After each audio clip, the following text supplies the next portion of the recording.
Bienvenidos a todos una vez más a Mercados a Fondo. Seguimos conversando con referentes del mercado. En esta oportunidad, un placer, estamos hablando con Federico Diez. Él es CEO de Quinquela Fondos. Hola Federico, ¿cómo andás? Qué gusto saludarte. Hola Julián, ¿cómo estás? El placer es mío de estar participando por este medio. Bueno, muchas gracias. Bueno, para hablar un poquito, ¿no? ¿Cómo estás viendo vos todo lo que es el segmento de la industria de fondos comunes de inversión, ¿no? Estamos viendo en un escenario en donde la industria en general está administrando prácticamente una base monetaria en términos de lo que son pesos, ¿sí? Mientras que en dólares sigue un 70%, menos o menos quizás, de lo que administraba en 2018. ¿Cómo lo estás viendo? Eh, es muy acertado los datos que estás dando. En este momento la industria de fondo está marcando un récord en relación al patrimonio bajo administración. Hoy tenemos un tamaño de 7% del PBI, cosa que no se veía anteriormente. Nuestra industria de fondos siempre estaba entre 3 y 5 puntos del PBI. Hemos tenido un crecimiento, llevamos 16 meses de un crecimiento importante, tanto en términos reales como ajustado por tipo de cambio, y mirándolo ya sea por el tipo de cambio oficial o ajustándolo por el tipo de contado con liqui. En nuestro negocio de fondos comunes de inversión, el año pasado creció 138% en términos nominales, y en lo que va de este año 20% en términos nominales. ¿Cuál es el gran motor que ha tenido la industria para generar este fuerte crecimiento? Básicamente ha sido, podemos resumirlo por el tema del COVID y del cepo. Eso ha disparado una fuerte monetización de la economía el año pasado. Como vos bien sabés, los agregados monetarios el año pasado se han expandido, se han duplicado, han crecido mucho más que al nivel de inflación, y la industria de fondos comunes de inversión ha logrado capturar todo ese crecimiento de los agregados monetarios. Eso fue el año pasado, en donde hemos multiplicado por 2.3 los activos que teníamos bajo administración, y este año venimos con 20% de crecimiento, en donde nosotros entendemos que la industria nuevamente puede crecer por arriba de la inflación, básicamente porque está creciendo la demanda de dinero de la mano de lo que es la recuperación económica. Se está proyectando entre 6 y 7 puntos de crecimiento del PBI, y eso significa que la industria de fondos posiblemente nuevamente puede estar creciendo por arriba de lo que es la inflación. Si uno estima una inflación de 45%, tener un negocio de fondos para este año que punta a punta crezca arriba del 50%, pues bueno, por ese crecimiento en términos reales empujado por esta demanda de dinero. Con Ahora, lo cual, Sí, no, pensando en lo que decís, ¿no? ¿Cómo impacta también el tema de la devaluación, ¿no? Porque uno puede observar que en el mejor momento la industria administraba 35.500 millones de dólares aproximadamente y hoy administra 15.000 millones, ¿no? En pesos lo que te es marca como la cada vez clara. más millonario en pesos y cada vez más pobre en dólares, ya. Exacto. Lo que te marca la clara es la fuerte contracción medida en dólares que tuvo nuestro PBI. Porque así como la industria de fondos, que es una industria muy procíclica, que anticipa mucho los movimientos de lo que ocurre en la economía real, así como la industria de fondos vio una caída en sus activos de 35.000 a 15.000 millones de dólares, el PBI también se contrajo fuertemente de 600 a 300 millones de dólares, y eso no, cuando uno mira el tamaño de la industria en relación al tamaño de esa economía, hemos logrado tener una participación en términos de PBI más alta. La verdad, también con un PBI más chico medido en dólares, ¿no? Sí, ahora también comparándolo con, por ejemplo, 2018, ¿no? Antes observábamos que la ponderación que tenían los inversores en activos de inversión eran casi un 60% contra un 40% transaccional. Hoy la industria es altamente transaccional, rozando casi por encima del 60-65%, es decir, en fondos colocados en fondos money market y temas uno corto plazo, conservadores, etcétera. Y el otra parte más rezagado, las inversiones. ¿Cómo lo está viendo eso? Totalmente, eso como lo describís es así. Hoy somos una industria, al igual que el sistema financiero, muy transaccional, muy enfocada en lo que es la administración de liquidez de corto plazo.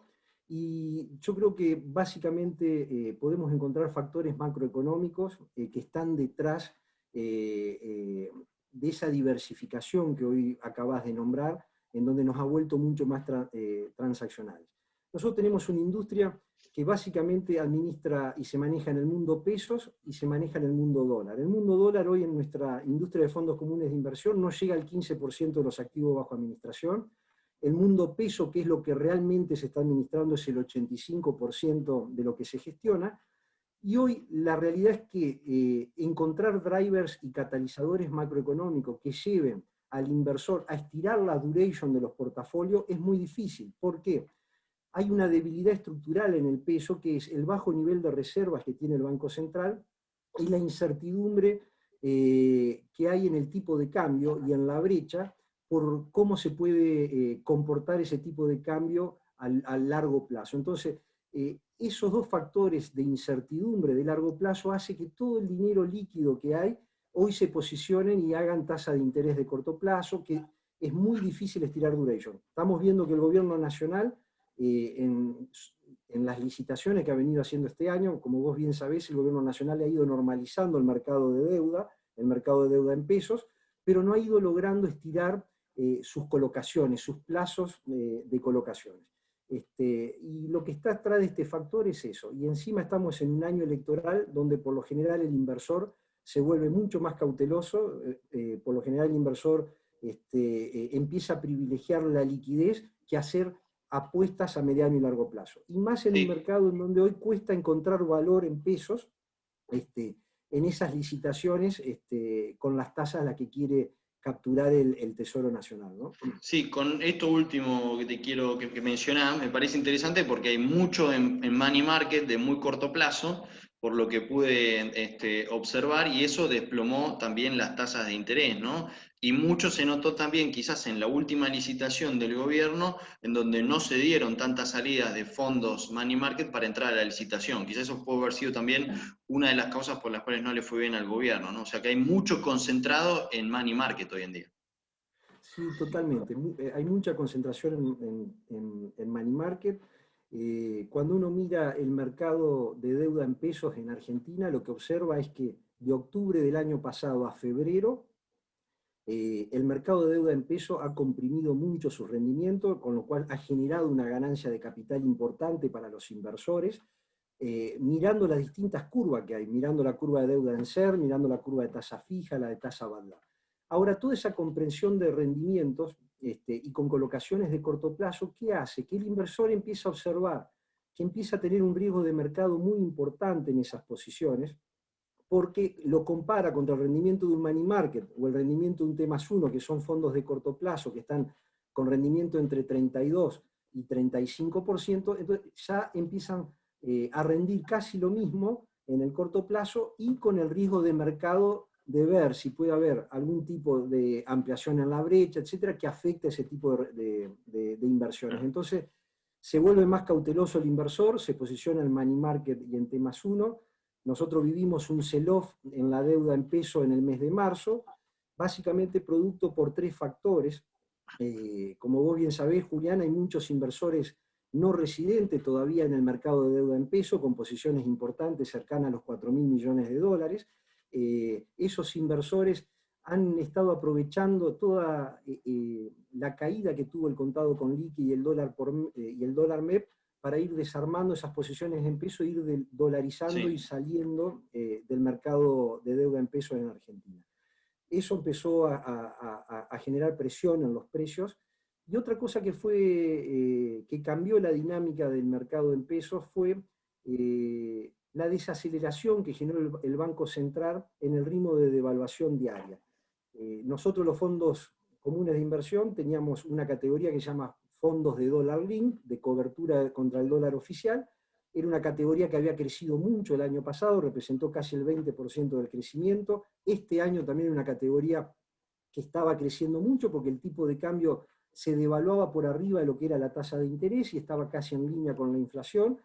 ¿Y qué notó el mercado? Cuando Martín Guzmán dio señales que iban a cambiar esa política cambiaria y empezaron a devaluar a un ritmo que está por debajo de la tasa de inflación y por debajo de la tasa de interés, los inversores han salido de estos fondos de cobertura dólar link y muchas de esas coberturas estaban hechas con futuros de ROFEC, que atrás se usaba como activo subyacente deuda en pesos que ajustaba por inflación, deuda en pesos que ajustaba por tasas. Eso también obligó a vender esos bonos, y bueno, es un poco explica el sell-off que estuvimos viendo en los mercados de deuda en peso en el mes de marzo, en donde muchos instrumentos aumentaron su rendimiento por caídas en sus precios, ¿no? Te hago la última pregunta ya para cerrar. Como dijimos, ¿no? El 40% aproximadamente o menos está en fondos de inversión.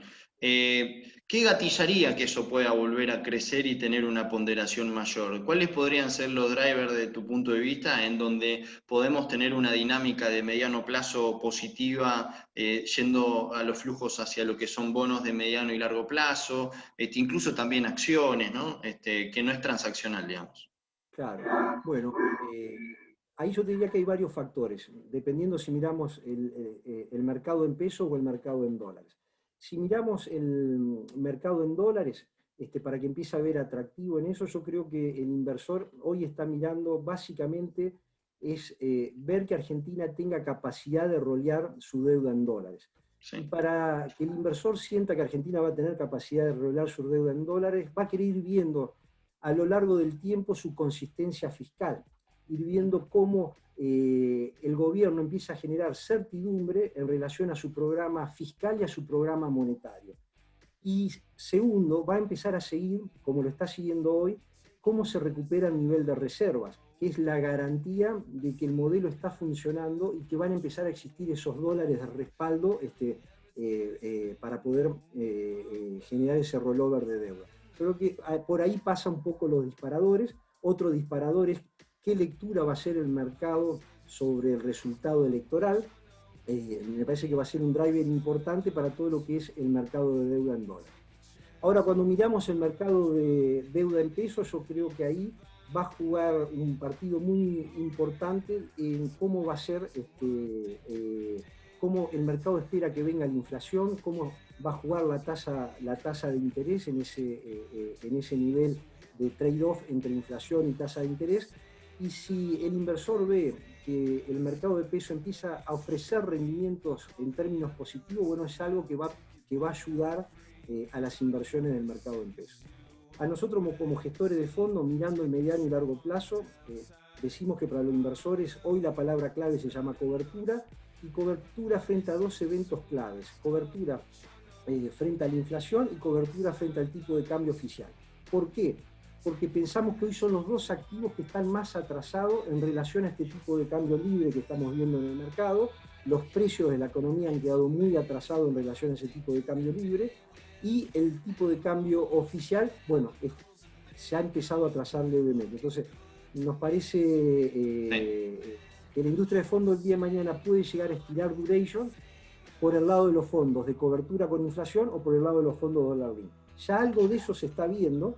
En lo que va de este año han entrado 20.000 millones de pesos en los fondos de inflación, y en los fondos dólar link no hemos tenido rescate cercano a los 56.000 millones de pesos por este tema de que desaceleraron fuertemente el ritmo devaluatorio. Buenísimo. Bueno, Federico, muy interesante poder tener tu visión. Gracias, sé que estás siempre con los últimos números de la industria, así que muy interesante poder estar hablando con vos. Súper agradecido. Bueno, muchas gracias a vos y muchas gracias a todos los que nos están escuchando.